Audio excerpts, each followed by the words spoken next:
Agora o assunto é reformas e obras para quem não tem condições de pagar, ou que apenas pode pagar pouco pelo trabalho de um profissional, como um arquiteto ou um engenheiro.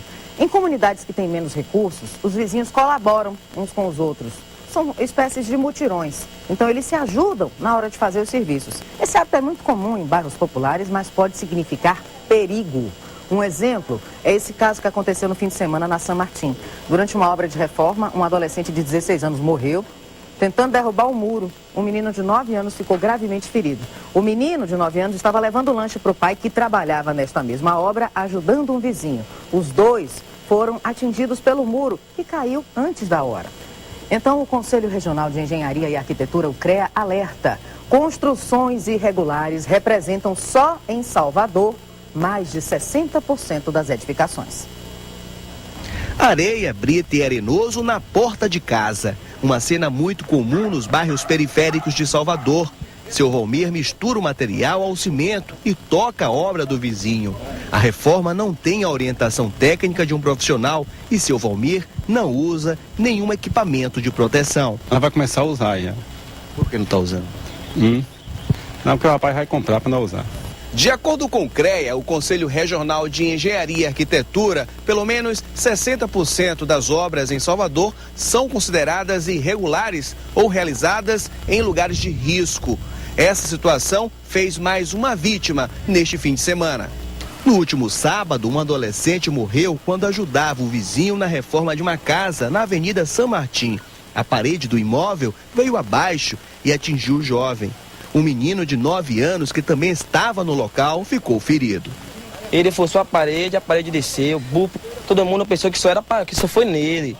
Aí foi na hora que eu cheguei, pisei numa pedra ali, que eu vi meu irmão gritando. Aí, quando eu peguei embaixo, eu vi só o sangue, eu pensei até que ele estava morto, estava desesperado aí, nem consegui ajudar e tudo. Depois que levantaram, levaram ele imediatamente para o hospital. O CREA orienta a população a ficar atenta a algumas normas de segurança antes de iniciar qualquer obra. O local deve ficar isolado, o uso de EPIs, equipamentos de proteção individual, é indispensável e sempre deve haver a orientação de um profissional qualificado. Uma lei aprovada no ano passado já prevê esse tipo de ajuda por parte do governo. Essa lei está hoje em fase de regulamentação e os órgãos em nível de município e estado que deverão promover a assistência técnica a essas comunidades mais carentes. Ou seja, passarão a ter acesso e direito ao serviço dos profissionais da engenharia e da arquitetura. Sobre o menino, o Madison Nascimento, o menino de 9 anos que sofreu o acidente, ele está bem, passou por uma cirurgia e continua em observação no HGE, mas não corre risco de morte, não. Quem tem mais informações sobre obras e reformas para quem não tem dinheiro para pagar é Gabriel Pinheiro, nosso repórter. Gabriel, bom dia. Quem precisa desse apoio profissional, de um arquiteto, de um engenheiro e não tem dinheiro, faz o quê? Liga para onde?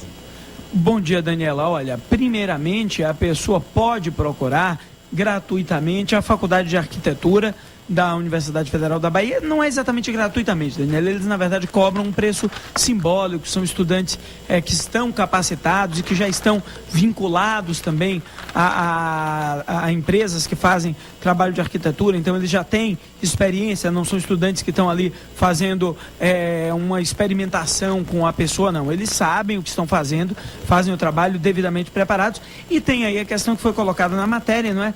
Desse projeto de lei que já está aprovado pela presidência, que no entanto depende aí dessa regulamentação para que os órgãos do estado e do município passem a ajudar as pessoas que têm uma renda de até 4 salários mínimos, elas vão poder pedir ajuda. Ao que tudo indica, Daniela, isso ainda não está definido, mas como serão órgãos estaduais e municipais, ao que tudo indica, deve ser, quando essa lei for regulamentada, os responsáveis devem ser aí órgãos da SEAB, o próprio CREA, provavelmente.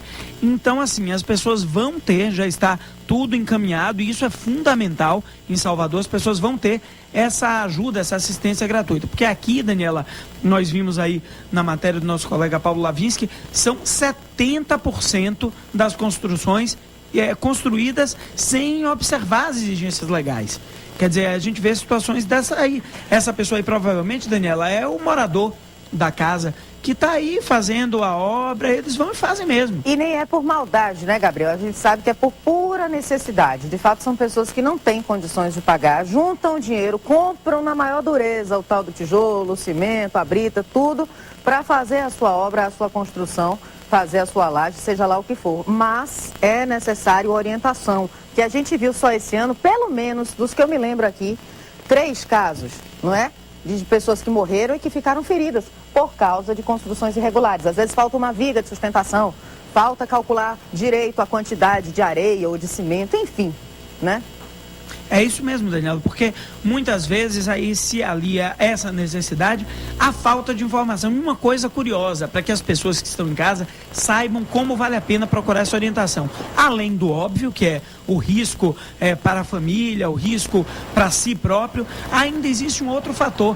Quando a obra é construída, isso eu tive essa informação, se não me engano, do próprio Jonas Dantas, do CREA. Quando a obra é construída sem orientação, muitas vezes a pessoa que está construindo, ela usa mais material do que precisaria, porque fica com medo de fazer uma obra que venha a cair, aí usa mais arenoso, usa mais brita, usa mais, e acaba gastando muito mais. Quer dizer, às vezes até, Daniela, pagar, é porque a pessoa pensa, eles falam que é preço simbólico e na faculdade de arquitetura que nada, não vou lá, não vou procurar para pagar nada, eu mesmo posso fazer. Mas às vezes a pessoa vai gastar mais com material do que ela gastaria indo na faculdade de arquitetura e não tendo o risco que ela vai ter. É melhor se informar, não é, seu Gabriel? Agora me diga, você já tem essa informação de quando esse projeto para ajudar as pessoas que ganham até 3 salários mínimos a terem essa orientação de graça, quando é que isso vai ser resolvido? A votação, enfim, quando é que isso deve ser implementado? Olha, Daniela, isso está em fase de tramitação, então é algo que deve sair aí nos próximos 2 meses. Vamos aguardar então. E quem quiser informações, liga para a Faculdade de Engenharia e Arquitetura. É um serviço, como na Faculdade de Odontologia, que você vai procurar o serviço. Então, os estudantes aprendem fazendo aquele trabalho nas pessoas que, por sua vez, não têm dinheiro para pagar. Da mesma maneira, atuam os estudantes na Faculdade de Arquitetura e de Engenharia. Para eles, é bom, eles acabam treinando, acabam colocando os seus estudos, o seu conhecimento adquirido na faculdade, na academia, a serviço da população. E a preços módicos. Busque informação, não custa nada. Buscar, procura saber antes de fazer a obra e antes de se colocar em risco, de colocar outras pessoas em risco também. Então, procure as informações. Faculdade de Arquitetura e Engenharia da UFBA. E antes, você pode observar agora as dicas do CREA, Conselho Regional de Engenharia e Arquitetura, para garantir mais segurança na reforma do seu imóvel. São vários requisitos de segurança que a população deve estar atenta. Um deles é isolar o local da obra. No local da obra não deve ser permitida a passagem de transeuntes e pessoas que não estejam envolvidas diretamente com o ato de construir. Segundo, as pessoas que estão envolvidas na construção usarem equipamentos de proteção individual, ou seja, capacetes, botas, luvas, cintos, tudo o que for necessário para que se garanta a integridade física daquela pessoa. E terceiro, é importante sempre estar com a orientação técnica de um profissional devidamente habilitado. Esse profissional tanto poderia ser um engenheiro civil quanto um arquiteto. Nós sabemos as dificuldades da população em geral em relação a ter acesso a esses profissionais. E nesse sentido, foi promulgado em dezembro de 2008 uma lei, que é a número 11.888, que trata da assistência técnica pública.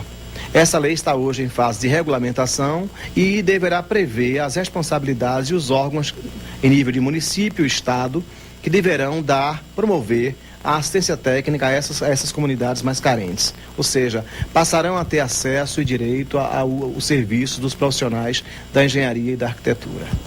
Muito bem, então busque informações antes de fazer a sua obra.